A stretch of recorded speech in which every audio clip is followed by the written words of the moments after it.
My name is Mary, and for 32 years I wore a police badge on my chest, believing it meant I could protect the people I loved. I used to think the world could be measured in right and wrong, that the law could mend every fracture in a person's life. But that night, when I opened my front door and found my only daughter standing there trembling, her face shadowed with fear, something inside me shifted. The porch light caught her eyes before anything else, those same blue eyes she had as a little girl, when she'd run to me after scraping her knees. But this time the hurt ran deeper than any fall could cause. She whispered, "Mom," in a voice that didn't sound like hers anymore, and I felt my heart stumble. I pulled her close, and she collapsed into my arms, shaking. The smell of rain clung to her hair, and beneath it was the faint scent of something metallic, like rust, or maybe just the storm. I didn't ask questions right away. I held her, the way mothers do when words don't matter yet. I remember the sound of the wind pushing through the old oak by our porch, the one her father planted before he passed, and I thought how strange it was that the world could still move normally when mine had stopped. Inside, I guided her to the couch, wrapped her in a blanket, and made tea because that's what I knew. Warmth, patience, the small rituals that used to fix everything when she was small. But the silence between us grew heavy, thick with things unspoken. When she finally lifted her head, her eyes told me what her lips couldn't. I saw fear there, but also shame, the kind that doesn't belong to the one who carries it. I wanted to rage, to demand names and reasons, but the part of me that wore the badge knew to wait. I took her hand and said, "You're safe now." That was all. And she started to cry, the quiet kind of crying that seeps out like a leak in the soul. I don't remember how long we sat like that, only that every minute felt like a confession, even without words. At some point, she whispered, "He said nobody would believe me." My stomach turned cold. I didn't need to hear more to understand who was the man she had married, the one who smiled at our table last Thanksgiving, the one I had once prayed would love her the way her father loved me. In that instant, the badge on my shelf stopped being a symbol of the state and became a promise to my child. I looked at her and felt two hearts beating in my chest, one that wanted justice and one that wanted blood. But I kept my voice steady and told her, "You did the right thing coming home." The kettle clicked off behind us, but neither of us moved to pour the tea. She fell asleep with her head on my lap, exhausted, small again in a way I hadn't seen since she was 10. I brushed the hair from her forehead and thought about every case I had ever worked, every victim I'd sworn to protect. None of them had ever been mine, until now. When she finally drifted into sleep, I sat there in the half-light and listened to the soft rhythm of her breathing. It reminded me of when she was a baby, when the house used to smell of milk and powder, and her father would tiptoe in from his night shift just to kiss her forehead. I used to believe that love could build walls strong enough to keep out the cruelty of the world. But life has a way of testing every wall. I stared at the badge on the shelf across the room, the one I had retired last spring. It gleamed faintly in the lamp glow, a quiet reminder of the person I used to be, calm, fair, and certain that the system I served would always do what was right. Yet now that same system felt distant, almost fragile, like a story we tell children so they can sleep at night. I thought about calling the precinct right then, reporting what I suspected, but letting the process begin. But the image of her trembling hands stopped me. She had come home not to the officer, but to her mother. So I stayed still and kept watch, the way mothers keep vigil over what they love most. Morning crept in slowly. The first thin line of sunlight touched the curtains, and with it came the scent of coffee from the kitchen. I had brewed it out of habit, though I barely drank it. My hands shook as I held the cup, not from fear but from something heavier, helplessness. When she woke, her eyes looked clearer, but her voice was brittle. "I didn't think you'd want me back," she said. I nearly broke hearing that. I told her, "You will always have a place here. Nothing you could ever do would change that." She nodded, staring into the steam rising from her cup. And for a long while we didn't speak. It was the kind of silence that holds two people together more than words ever could. After breakfast, I stepped out onto the porch and let the cold air steady me. The neighborhood was quiet, but I could feel the pulse of my old instincts returning. How to observe, how to read traces of truth in the ordinary. Somewhere out there was a man who believed he had the right to break what he couldn't control. Somewhere out there was a system that might try to hide behind procedure and paperwork. I wasn't sure yet which battle I would fight first. What I did know was that I couldn't look at my daughter's face and do nothing. Justice wasn't just a word anymore. It was a mother's heartbeat. I went back inside, opened the old wooden box where I kept my service revolver, and ran my finger along the edge of my badge. I didn't take either out. I just needed to remember what they meant. The badge was not power. It was a vow, and I had made it long before the uniform ever fit. I closed the box and whispered a prayer, not for revenge, but for clarity.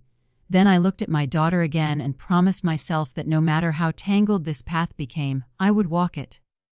Quietly, patiently, the way I had taught her to walk when she was small, step by step until balance returns. That day I began making notes, dates, names, moments she remembered between tears. It wasn't a police report yet, just a mother's attempt to stitch together a truth that had been torn apart. Every time she faltered, I reminded her that telling the story was the first act of reclaiming it. And as she spoke, I realized that this wasn't only about what one man had done. It was about the silence that follows when good people choose not to look too closely. I had worn that silence myself once, in the name of professionalism, no more. By nightfall, she was asleep again, and I sat at the kitchen table under the dim bulb, reading through her scattered notes. I could see the outlines of a bigger pattern, lies about money, property, the kind of deceit that grows quietly in the corners of a family until it poisons everything. My heart ached, but beneath the ache there was a slow, rising strength. I wasn't the same woman who had opened that door 24 hours earlier. Something inside me had hardened into purpose. Tomorrow I would start making calls. Tomorrow, the badge on the shelf would no longer be just a memory.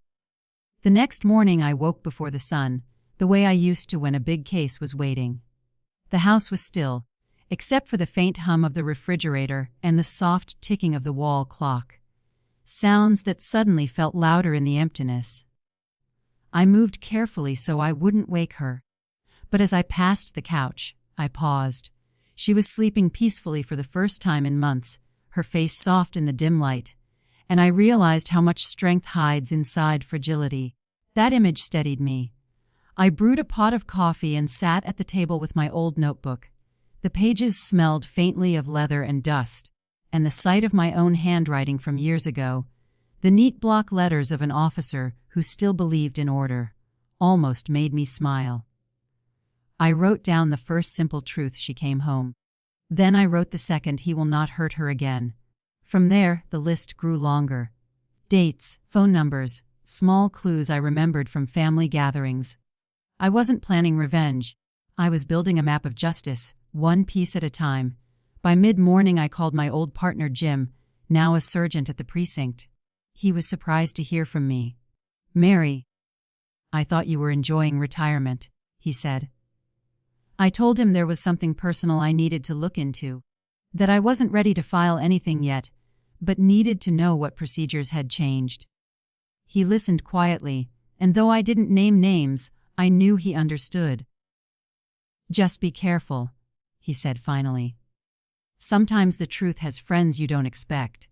I promised him I would, but deep down I knew caution was already a luxury I couldn't afford. When my daughter woke, I made her breakfast. Toast and scrambled eggs, simple things. The kind of meal that tells someone life still has ordinary moments worth keeping. She thanked me without meeting my eyes.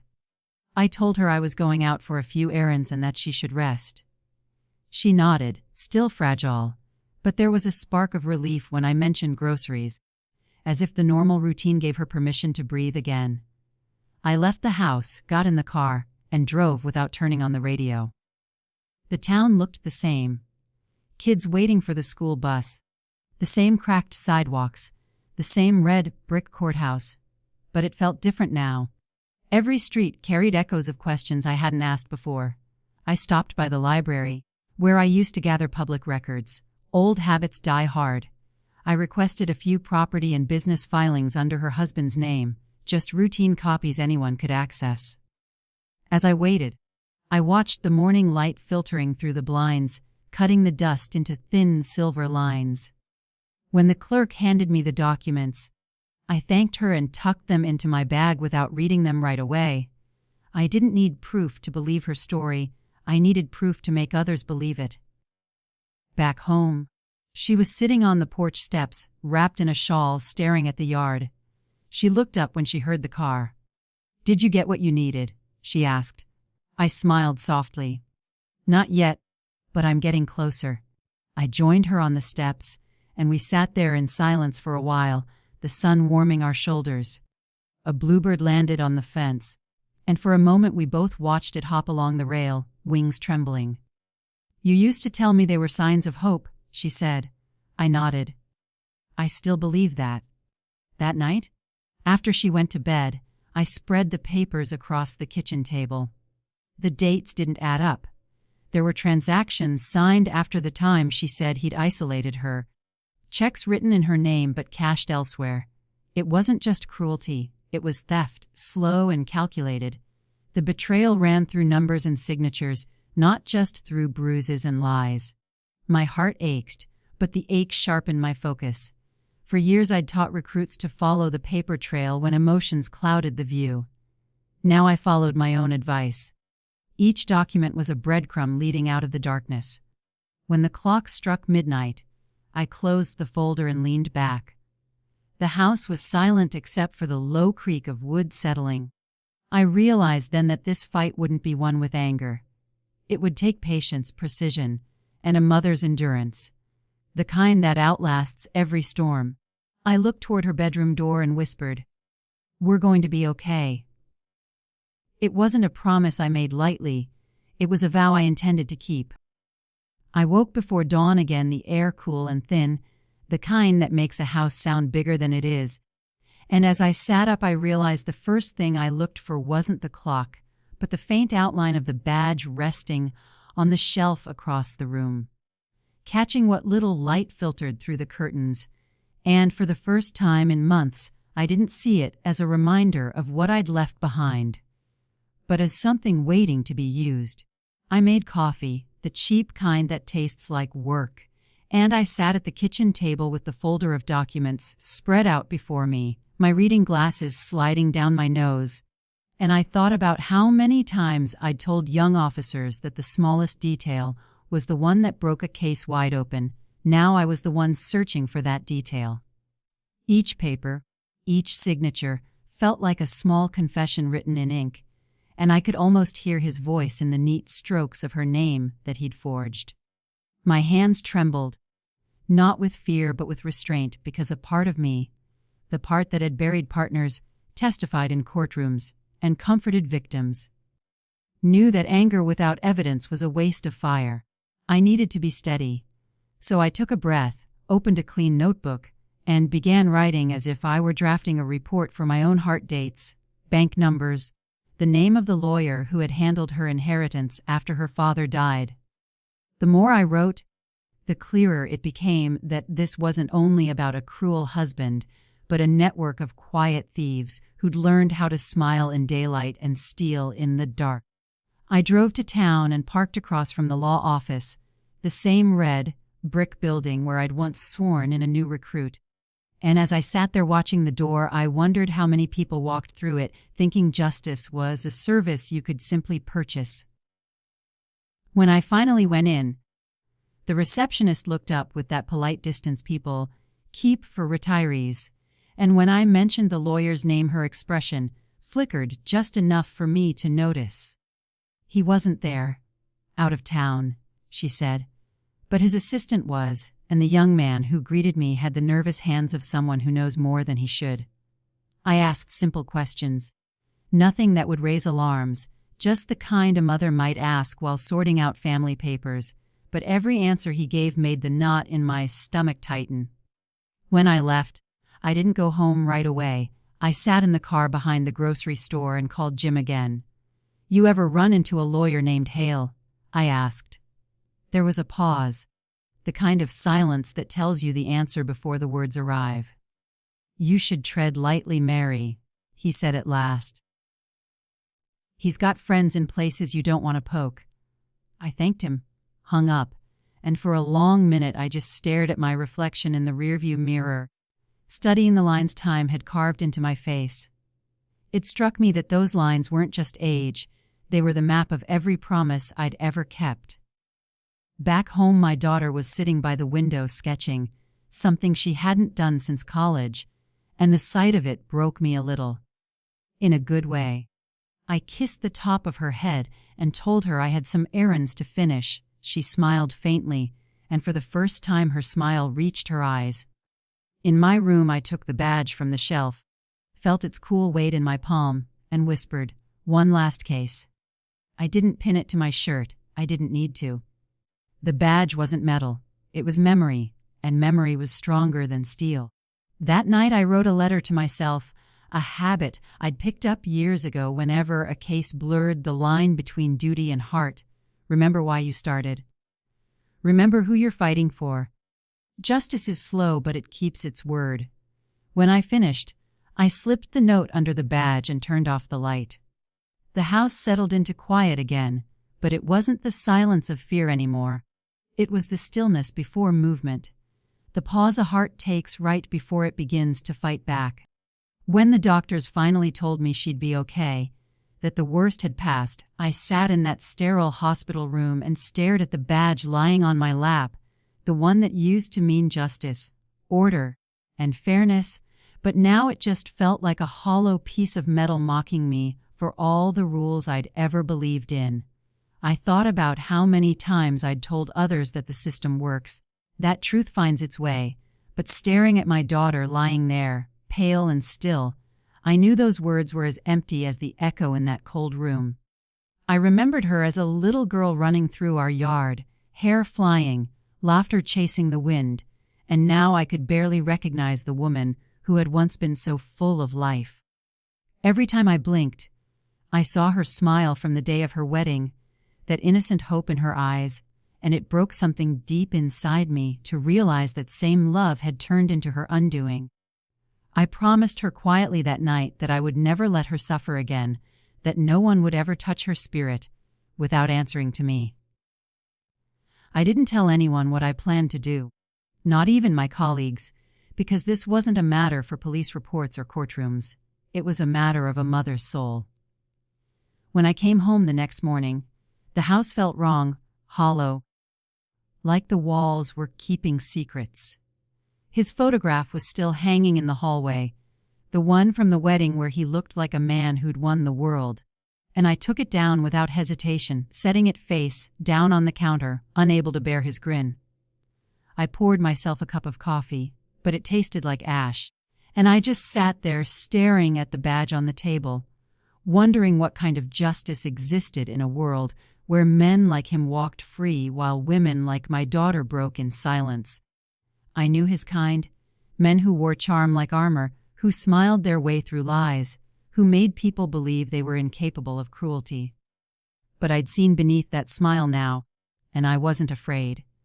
I started with what I knew: paper trails, digital records, whispers from neighbors, the things people overlook until someone starts connecting the dots. My daughter wasn't ready to talk much, but when she did, every word was a spark lighting up a dark room.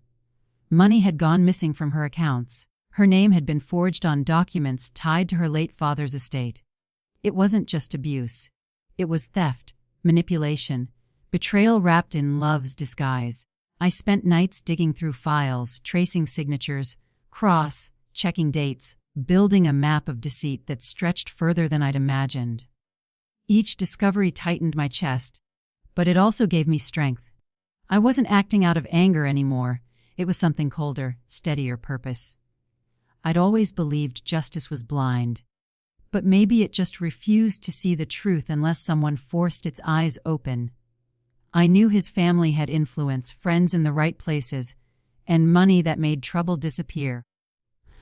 But I also knew something he didn't. A mother with nothing left to lose is the most dangerous kind of truth seeker. My badge might have been gathering dust on the shelf, but it still carried the weight of my promise, and this time that promise wasn't sworn to the law. It was sworn to my daughter. I didn't know exactly how I'd bring him down yet, but I knew one thing for certain: he had taken everything from her, and I was going to take everything back.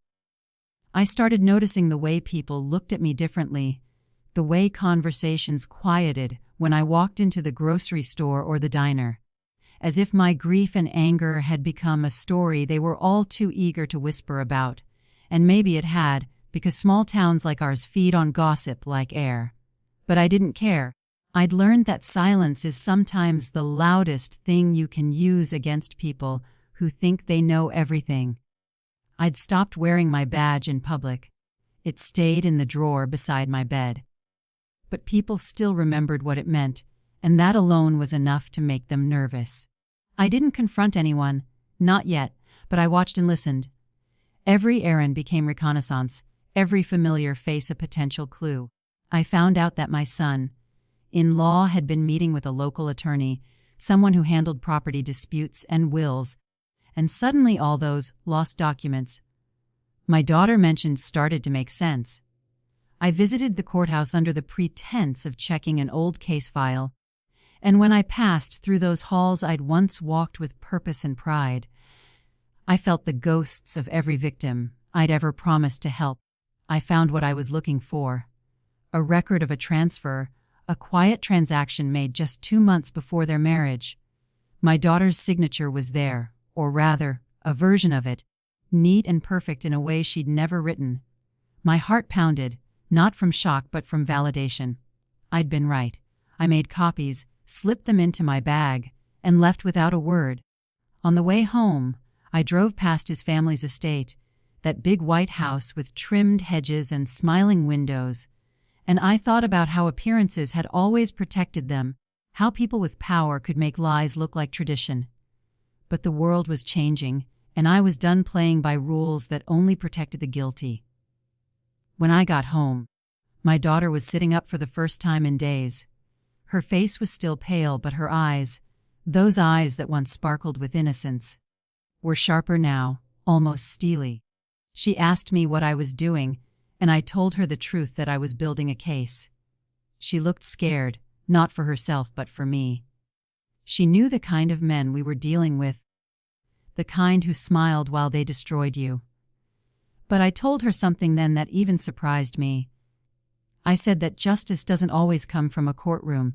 Sometimes it comes from exposure, from stripping away the lies until the truth stands naked in front of everyone. I wasn't planning revenge, I was preparing revelation. I spent the next few weeks moving quietly, gathering names, dates, accounts, screenshots, anything that could turn rumor into proof. And as I did, I realized something painful people had known. Not everything, but enough to have stopped this earlier. Friends who'd seen bruises and said nothing. Family members who'd noticed the tension and called it marital adjustment.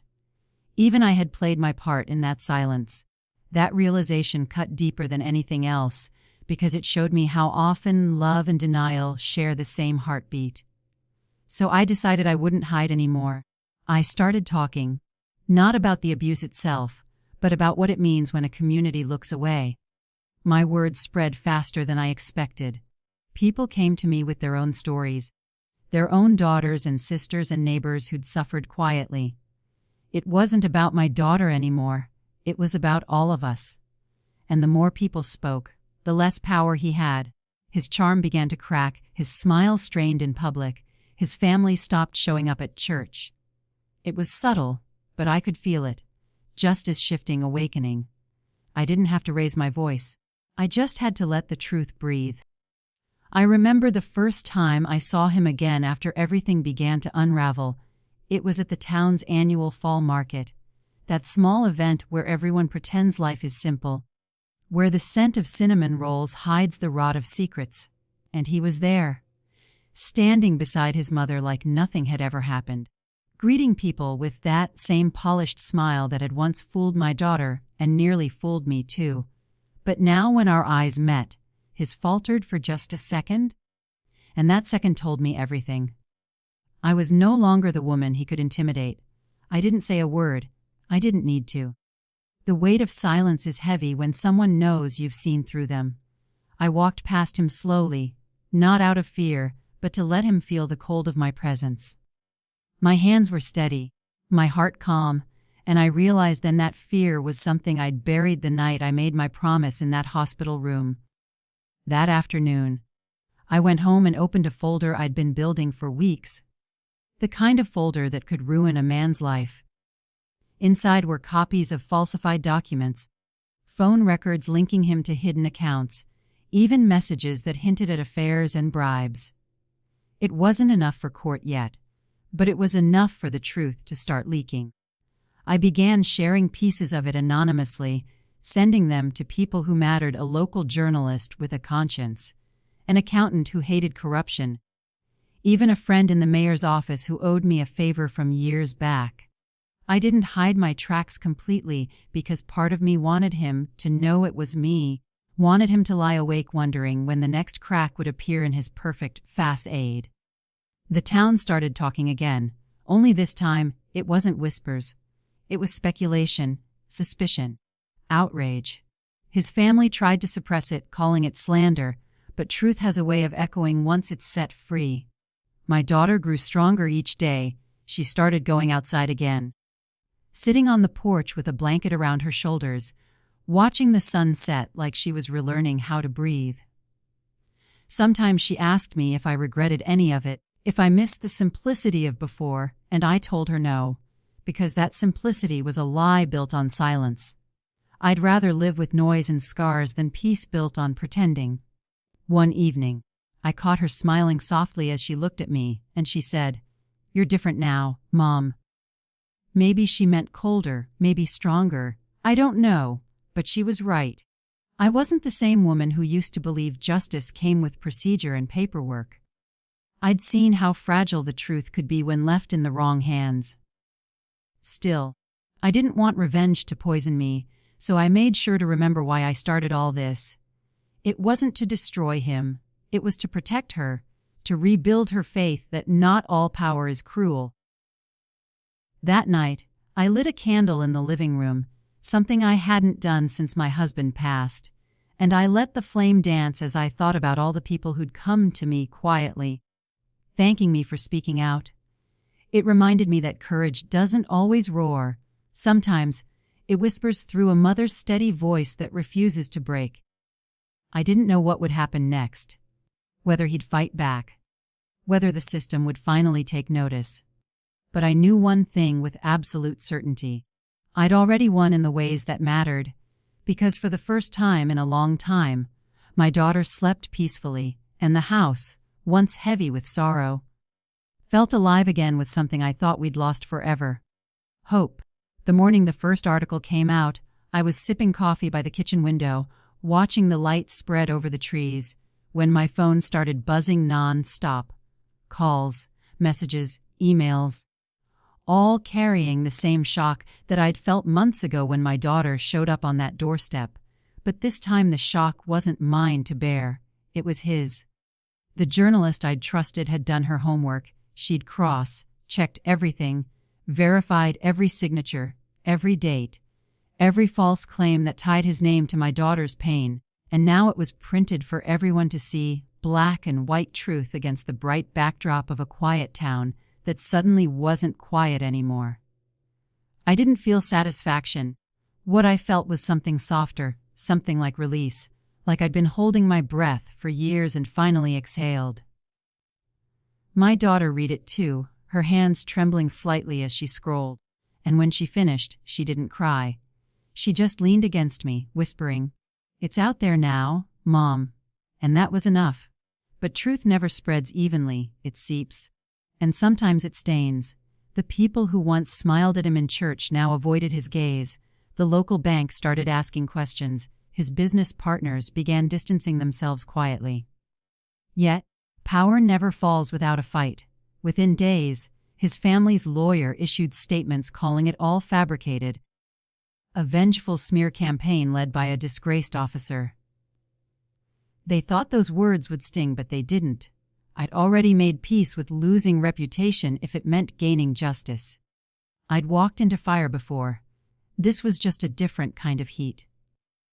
Still, there were moments I felt the cost of what I'd done. Old friends from the department stopped returning my calls, maybe afraid of being caught in the middle. People I'd once trusted kept their distance, pretending they hadn't read anything. It hurt, but it didn't break me. When you chase truth, you learn that loneliness often walks beside you. My daughter and I learned to fill that space with small things. Late night movies, old recipes, laughter that came in short bursts but felt genuine again. We didn't talk much about him anymore. His name became a ghost that drifted through the corners of conversation. Then one afternoon, a plain white envelope appeared in my mailbox. No return address, just my name written in familiar, careful handwriting. Inside were photographs, documents I hadn't seen before. More proof.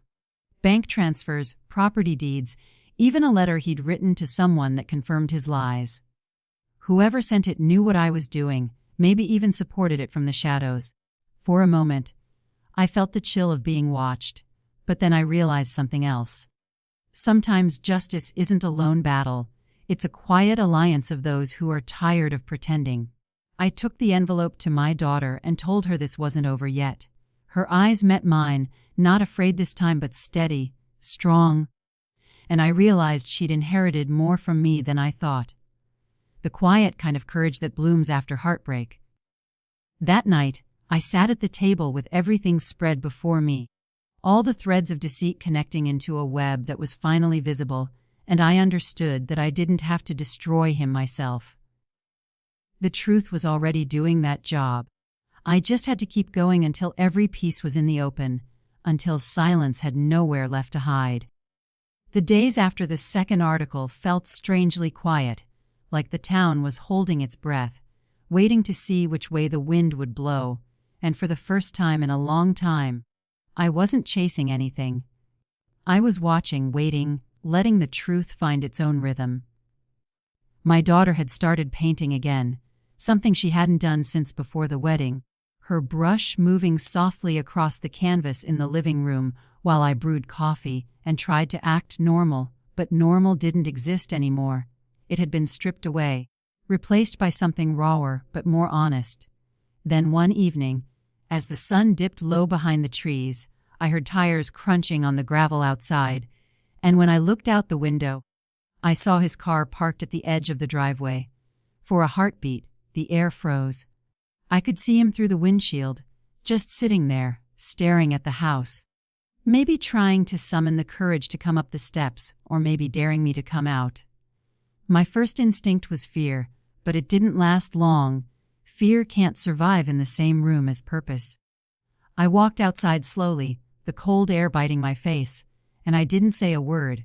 He finally stepped out of the car, looking smaller than I remembered, his expensive coat doing nothing to hide the guilt that clung to him.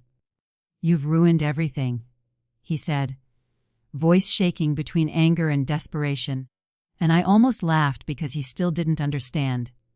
He'd done that himself.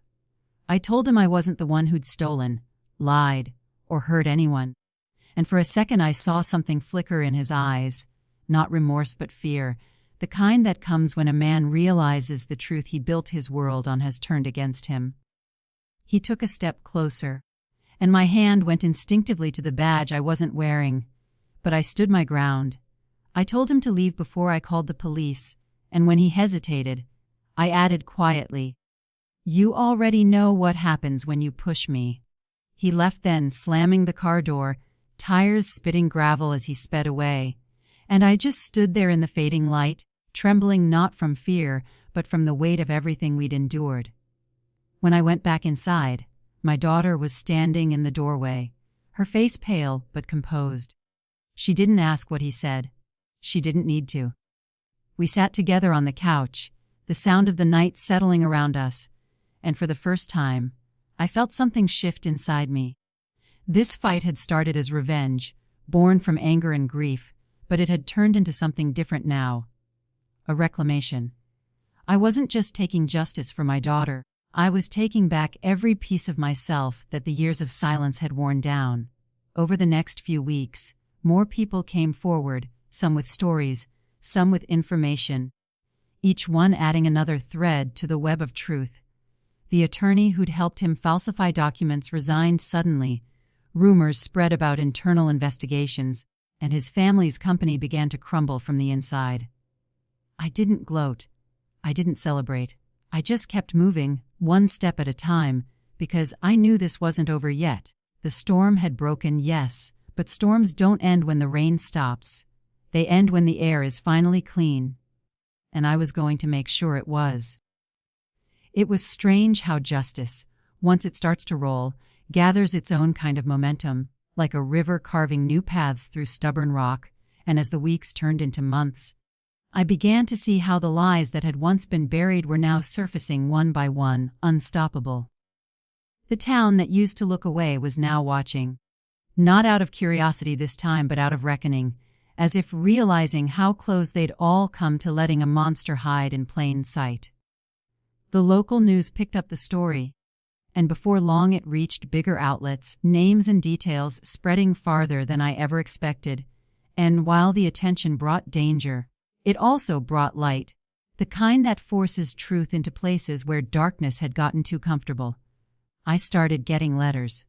Some from strangers, some from women I'd known for years, but never truly seen. They thanked me, told me they'd found courage through what I'd done, that they were leaving bad marriages, confronting old wounds, reclaiming their lives. It was humbling and heartbreaking at the same time, because every word reminded me of how many had suffered quietly, how many stories had gone untold. But not everyone was grateful. There were threats too, anonymous messages, slashed tires, shadows moving outside at night. My badge might have been off duty, but my instincts weren't.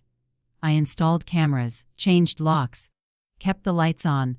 I didn't tell my daughter about all of it. She'd already endured enough fear. She was doing better now, painting again, smiling sometimes, and I didn't want to take that away from her. One night, though, she caught me sitting by the window with the phone in my hand, watching the road like an old habit I couldn't break. She came over, placed her hand on mine, and said softly, "You don't have to protect me anymore, Mom." And that hit me deeper than any threat ever could, because she wasn't the fragile woman who had collapsed on my doorstep anymore. She was healing, and her strength was the proof that love, when it refuses to die, can rebuild even from ruin. I smiled, told her I knew that, but a mother's heart never really stops standing guard. A few days later, I got a call from a detective I used to train with. He said quietly, We're reopening the case." There was no triumph in his voice, just understanding. He knew what it meant for me. Evidence had been found: financial fraud, coercion, even witness tampering. The walls were closing in on the man who thought he was untouchable. When I hung up, I didn't cheer or cry. I just sat there in the dim light, the hum of the refrigerator the only sound, and let the moment settle over me like the calm after a storm. For so long, I'd been holding everything together with sheer will, and now that justice was finally moving on its own, I felt a strange emptiness, a quiet I didn't know what to do with. Maybe that's what healing really is, not a burst of joy, but the slow return of peace. As I watched my daughter sleeping later that night, the moonlight tracing soft lines across her face, I whispered the same promise I'd made months ago. But this time it wasn't fueled by rage. It was gratitude. We had survived the fire, and though the scars would stay, they no longer defined us. We had found something stronger in the ashes, ourselves. The morning of the trial came colder than I expected, the kind of cold that seeps into your bones no matter how many layers you wear.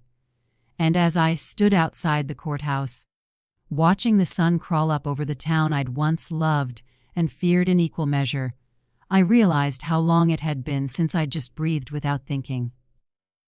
My daughter was beside me, her hand trembling slightly in mine, her face pale but determined, and when she looked up at me and whispered, "Let's finish this, Mom." I felt the quiet steel in her voice that used to be in mine back when I first pinned on the badge. Walking into that courtroom was like walking through a memory. So many faces, some sympathetic, others pretending not to know me, and a few still wearing that mask of polite judgment that small towns are famous for. And then there he was, sitting at the defense table, his hands clasped like he was praying, his eyes meeting mine with that same smugness that used to make my stomach twist. But it was different now. I wasn't the same woman he'd mocked or threatened. I was the mother who'd buried her fear and replaced it with fire. The prosecutor started slow, building the case piece by piece. Photos, texts, financial records, witness statements. All of it laid out like a puzzle finally finding its shape. I watched his face shift from arrogance to unease, then to anger. He couldn't hide it, not anymore. My daughter took the stand, her voice soft but steady, telling the truth the way only someone who's lived it can. Without embellishment, without pity. She spoke about the fear, the manipulation, the nights she thought she wouldn't make it. And as she did, I saw the jury change too. They weren't just listening, they were feeling it. When it was my turn, I swore in with a voice that didn't shake. I told them everything: the bruises, the threats, the inheritance forged in lies, the way corruption had wrapped itself around our family's name. I spoke as an officer, yes, but mostly as a mother who'd run out of ways to stay silent. The defense tried to twist it, of course. They always do. But truth has a weight of its own, and once it lands, it's hard to move. Hours passed, and when the final statements ended, there was this heavy pause in the room, that kind of silence that hums with everything unspoken. The jury went out. My daughter and I just sat there, hands locked together. It felt like the longest wait of my life, longer even than the night I thought I might lose her. When they came back, the foreman stood, voice steady as stone. Guilty on all counts. I didn't cry at first. I just exhaled, deep trembling, like I'd been holding my breath for years. He looked at me once more, maybe expecting hatred, maybe pity. But I gave him neither. All I said, quietly, was, "You don't get to win anymore." When we stepped outside, the wind felt different. It wasn't the cold that bit. It was the kind that clears. My daughter leaned into me, and for the first time since that terrible night, she smiled without pain. Justice hadn't brought back what we'd lost, but it had stopped the bleeding. And for a mother like me, that was enough. For now. Justice, I learned, doesn't end with a gavel's sound. It lingers, like smoke after a fire, clinging to everything it touched. And in the months that followed the verdict, I found myself wandering through the quiet aftermath, unsure of how to simply live again. My daughter and I moved out of that old house, the one that had seen too many tears and too much fear, and settled into a small place by the edge of town, where the woods opened up to wide skies and mornings smelled like fresh rain. She started therapy, took classes again, and little by little, I saw her rediscover pieces of herself that I thought were gone forever. The laughter that used to echo down the hallway, the way she hummed while cooking, the way her eyes no longer darted toward the door at every sound. I tried to do the same, to rebuild, but it wasn't as easy. I'd spent so long living in survival mode that peace felt foreign, almost suspicious, as if calm were a trick waiting to snap. People in town looked at me differently now, some with respect, others with discomfort. A few apologized for not believing sooner. And though I nodded, I couldn't bring myself to say, "It's okay," because it wasn't. Forgiveness isn't a favor you hand out. It's something that grows when the soil is ready, and mine was still scorched. I spent my mornings walking the trail behind our new home, just listening to the birds, trying to relearn how to be still. Sometimes I'd catch myself reaching for my badge out of habit, the phantom weight of duty tugging at my belt, even though I'd turned it in months ago. I missed the work, the order of it, the purpose, but I also knew I couldn't go back, not after seeing how deep the rot had run. So, I found new ways to serve. I started volunteering with a women's shelter, helping others who'd been through what my daughter had. At first, it hurt to listen, like reopening an old wound again and again, but soon I realized that healing isn't meant to be silent. It's meant to be shared. Every story I heard reminded me why I'd fought so hard. Every tear, every trembling voice, was a mirror of the night my daughter fell into my arms, broken but alive. And every time I helped someone take that first step toward safety, it felt like reclaiming one more piece of the light that man had tried to steal from us. My daughter began painting again, filling our small living room with canvases full of color.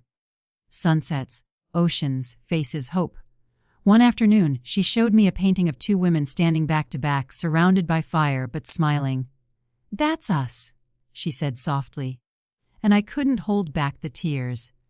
I realized then that revenge might have been what started our fight, but love was what carried us through it. Justice had been the destination, yes, but survival, healing, and rediscovery were the journey.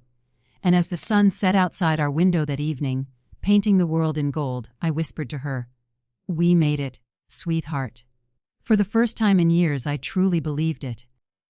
It's strange how life circles back, how the things that once shattered you can later become the quiet proof that you survived. And as I sit here now, years after that night on my doorstep, watching my daughter laugh in the garden with her little boy, I realize I've finally reached the peace I used to think didn't exist for people like us. The scars have faded, but they haven't vanished. They've just learned how to live beside the joy.